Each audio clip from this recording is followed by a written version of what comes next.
This is a reading from the poem of the Man God by Maria Valtorta, Volume 2, Episode 262, The Man with the Withered Hand, 26th of August, 1945. Jesus enters the synagogue in Capernaum, which slowly becomes crowded with believers, because it is a Sabbath. Everybody is greatly surprised, seeing him. They all point to him, whispering, and some pull the tunic of this or that apostle, asking when they came back to town, because nobody knew that they were back.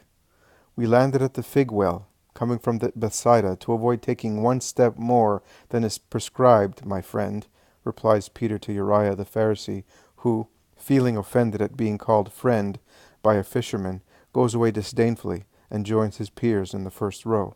Don't tease them, Simon, warns Andrew. Tease them? He asked me a question, and I replied, saying also that we avoided walking to respect the Sabbath. They will say that we worked in the boat. They will end up by saying that we worked by breathing, fool. It's the boat, the wind, and the waves that work, not us who sail in the boat. Andrew accepts the reprimand and becomes silent.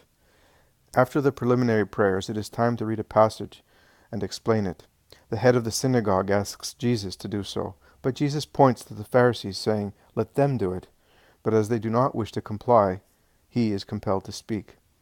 Jesus reads a passage from the first book of the Kings, which tells how David was betrayed by the men of Ziph, who informed Saul that he was at Gibeah. Jesus hands the roll back and begins to speak. It is always evil to infringe the precepts of charity, hospitality, and honesty, but man does not hesitate to do so with utmost indifference. We have here a double episode of such infringement and the consequent punishment of God. The behavior of the men of Ziph was deceitful. Saul's was equally so. The former were mean in their intention of getting into the graces of the stronger of the two. The latter was vile in the intention of getting rid of the Lord's anointed. They were thus united by their selfishness, and the false, sinful king of Israel dares to give a reply to the base proposal mentioning the Lord. May you be blessed by the Lord. Derision of God's justice, habitual derision. Too often the name of the Lord and his blessings are invoked as a reward or guarantee for man's wickedness. It is written, "You shall not utter the name of God in vain."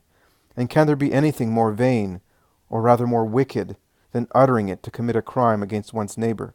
And yet it is a sin that is more frequent than any other, committed with indifference, also by those who are always the first in the meetings of the Lord, in ceremonies and teaching. Remember that it is a sin to investigate, take notice, and prepare everything to damage one's neighbor. It is also a sin to make other people investigate, take notice, and prepare everything so that other people may injure one's neighbor. It implies inducing others to sin by tempting them with rewards or threatening them with retaliation. I warn you that it is a sin. I warn you that such behavior is selfishness and hatred. And you are aware that hatred and selfishness are enemies of love. I am warning you because I am anxious about your souls, because I love you, because I do not want you to be in sin, because I do not want you to be punished by God, as happened to Saul, whose country was destroyed by the Philistines while he was chasing David to capture him and kill him. I solemnly tell you that that will always happen to those who harm their neighbors. Their victory will last as long as the grass of a meadow. It will come up quickly, but it will soon be dry and trodden on by foot of indifferent passers-by, whereas good behavior and honest life seems to find it hard to grow and assert themselves, but once they are perfected as habits of life, they become strong, leafy trees which no hurricane can uproot or dog days parch. Really, he who is faithful to the law, truly faithful, becomes a strong tree, which is not bent by passions, nor burnt by Satan's fire. I have finished. If there is anyone who wishes to say something, let him do so.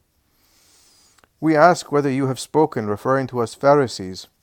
Is the synagogue perhaps full of Pharisees? You are 4, and there are hundreds of people. My word was for everybody. But the allusion was clear.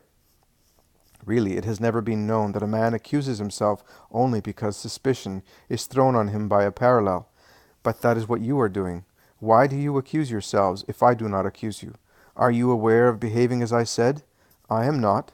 But if you are, mend your ways, because man is weak and may sin, and God forgives him if he sincerely repents and wants to sin no more.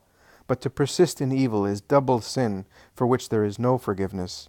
We have not committed such sin." "Well, do not grieve over my words." The argument is over, and the singing of hymns fills the synagogue. The meeting seems to be on the point of winding up without any further incident, when Joachim, the Pharisee, sees a man in the crowd and beckons to him to go to the first row. The man is about 50 years old and has an atrophic arm, and as atrophy has destroyed his muscles, also his hand is affected and is smaller than the other one. Jesus sees him, and he notices the bustle to draw his attention to him. There is a flashing but very clear sign of disgust and pity on his face, but he does not ward off the blow. On the contrary, he faces the situation resolutely. "Come here, in the middle," he orders the man, and when the man is before him, Jesus turns to the Pharisees and says, "Why do you tempt me? Have I not just finished speaking of snares and hatred? And have you not just now said, 'We have not such sin'? Are you not replying to me? Answer at least this.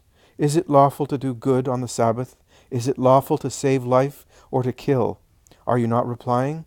I will reply in your place, and in the presence of all the people, who will be able to judge better than you do, because they are simple and free from hatred and pride.